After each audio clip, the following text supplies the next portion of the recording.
Astro में मैं दिव्या मित्तल आप सभी का स्वागत करती हूँ। हमने अभी दो राशियों के बारे में बात की है, मेष राशि नंबर 1 और नंबर 2 थी वृषभ राशि। तो आज हमारा टॉपिक रहेगा मिथुन राशि, जो कि नंबर 3 स्थान पर आती है, जिसमें कालपुरुष की कुंडली में देखें तो थर्ड हाउस को मिथुन राशि गवर्न करती है। तो मिथुन राशि के हों या आप मिथुन लगन के हों, कैसे जाने आप मिथुन लगन के हैं? अगर नंबर 3 नंबर ही आपके लगन में लिखा हुआ है तो आप मिथुन लगन के हैं, और कहीं भी चंद्रमा विराजमान है और वो 3 नंबर की गिनती पर है तो आप मिथुन राशि के हैं। दोनों ही सूरत में आपके ऊपर ये प्रिडिक्शंस काफ़ी हद तक सुटेबल रहेंगे। हाँ, जब आप कुंडली विश्लेषण कराते हैं तो वो व्यक्तिगत कुंडली होती है, उसमें काफ़ी हद तक ज़्यादा एक्यूरेसी दिखाई देती है। ये जनरल प्रिडिक्शंस होते हैं जो हमारे ग्रह आमतौर पर नॉर्मली सभी को देते हैं।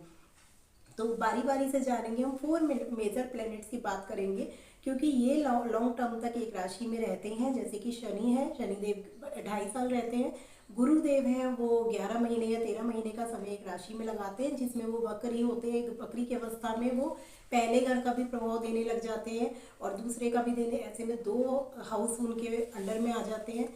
तो आप देखेंगे कि इस तरीके से आपके हर ग्रह कुछ ना कुछ आपको डिफरेंट देंगे। राहु और केतु 2 ऐसे मेजर प्लैनेट हैं जो कि 18 महीने एक राशि में रहते हैं। तो इस तरीके से हम सभी ग्रहों का बारी बारी से फल जानेंगे। सबसे पहले हम जानेंगे शनिदेव का। शनिदेव जो आप देख रहे हैं यहाँ पे आपके बैठे हुए हैं कर्म भाव में, जो कि इनका कालपुरुष की कुंडली से खुद का ही भाव है 10th हाउस शनिदेव का।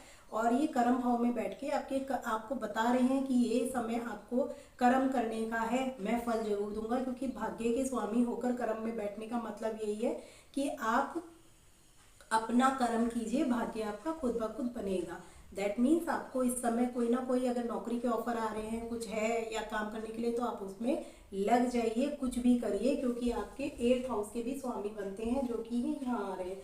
तो कुछ मतलब अचानक से कुछ आपके जीवन में होना, कर्म से रिलेटेड कुछ अचानक चीज़ें ऐसी आना जो न्यायिक विभाग से भी संबंधित हो, आप उसमें भी जा सकते हैं। अगर आपका शनि आपकी कुंडली में बहुत अच्छे फल दे रहा है और साथ में राहु की भी पोजीशन अच्छी है, तो डेफिनेटली आप किसी पॉलिटिक्स से भी जुड़ सकते हैं।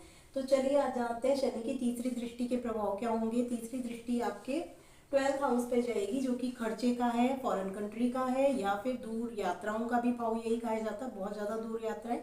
तो ऐसे में आपकी सुदूर यात्रा कर्म से भी हो सकती है, या हो सकता है काम के सिलसिले में आप कहीं बाहर जाएं, या फिर खर्चे आपके बहुत बढ़ाएंगे शनिदेव, खर्चे तो काफ़ी होंगे। अब खर्चे किससे रिलेटेड हो सकते हैं? जब ये 12वें घर को देखता है तो हॉस्पिटल का भी भाव ये है, तो हो सकता है कुछ ऐसे छोटे मोटी बीमारी या किसी चीज़ में खर्चे हों। और 7वीं दृष्टि जो इनकी आपके माता के घर पे जा रही है, तो माता के स्वास्थ्य का ध्यान रखना जरूरी है। लेकिन सुख देंगे पर सुखों में कमी रखेंगे, क्योंकि शनि की दृष्टि या किसी भी क्रूर ग्रह की दृष्टि इतनी अच्छी नहीं होती है जितना कि उनका मतलब बैठना अच्छा होता है। तो यहाँ पे कर्म भाव में तो शनि बहुत अच्छा फल देंगे, क्योंकि कर्म को आपके बढ़ाएंगे।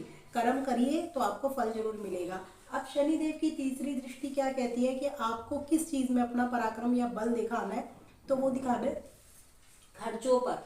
यानी आपको अपने खर्चों पर थोड़ा सा ध्यान देना है कि मतलब उस तरफ आपको जिससे आप खर्च कर सकें, क्योंकि इसमें मितव्यय बनाता है। जब शनिदेव देखते हैं तो कंजूसी थोड़ी सी इंसान में आ जाती है कि हम खर्च को थोड़ा सा सोच सोच के करने लगते हैं।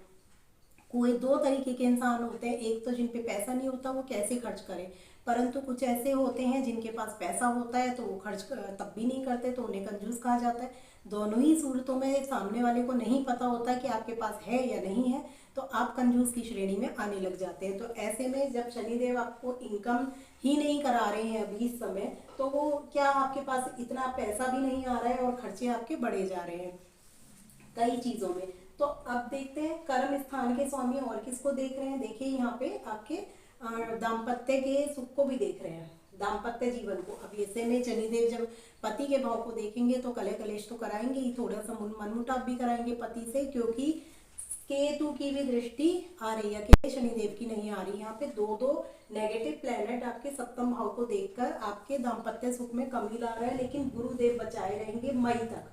मई तक गुरुदेव की दृष्टि पड़ेगी, उसके बाद गुरुदेव खुद उच्च के हो जाएंगे। तो मई तक गुरु की दृष्टि जो पड़ रही है, तो वो दाम्पत्य में चाहे कितने भी कलह कलेश करें, लेकिन गुरु जो है आपके दाम्पत्य को टूटने नहीं देंगे, क्योंकि गुरु की दृष्टि अमृत कही जाती है।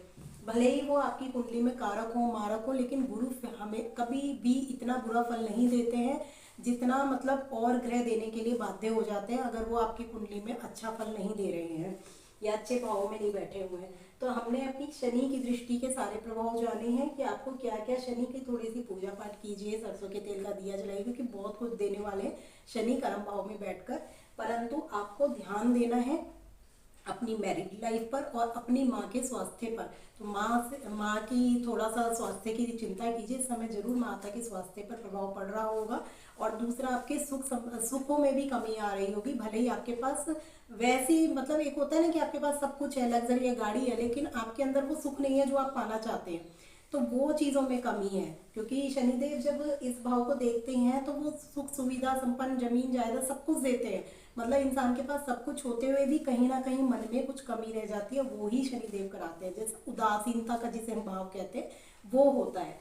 तो अब देखिए, गुरु जो है यहाँ पर बैठ के आपके लगन को बहुत मजबूत कर रहे हैं, क्योंकि लगन मतलब गुरु बैठ गए तो आपके मन में ज्ञान बहुत है, आपके अंदर उस चीज़ को यूटिलाइज कीजिए, क्योंकि यहाँ पर बैठकर वो आपके पंचम दृष्टि पर भी देख रहे हैं। तो हो सकता है आपको कुछ ज्ञान अर्जित करने का मन करता हो इस समय।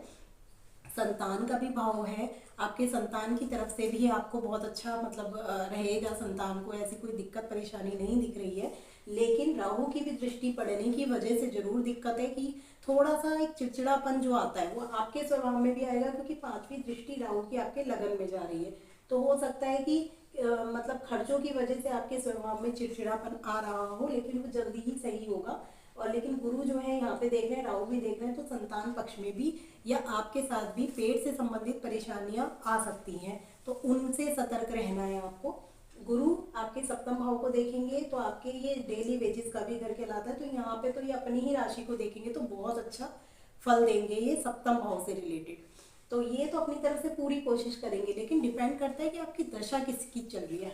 हम सारे भावों को लेते जरूर हैं, लेकिन हमें सबसे ज़्यादा जो फल मिलता है वो मिलता है एक तो गोचर का, गोचर में भाव किस तरीके से चल रहे हैं। दूसरा, आपकी खुद की पत्रिका की वो किस तरीके से कैसी प्लेसमेंट में आपकी कुंडली में बैठे हुए हैं। तीसरा, महादशा अंतरदशा प्रत्यंतर दशा चल भी रही है उन ग्रहों की, यानी क्योंकि सबकी एक साथ नहीं चलती। महादशा बहुत लंबी होती है, प्रत्यंतर उससे छोटी और अंतरदशा उससे छोटी और प्रत्यंतर उससे भी छोटी।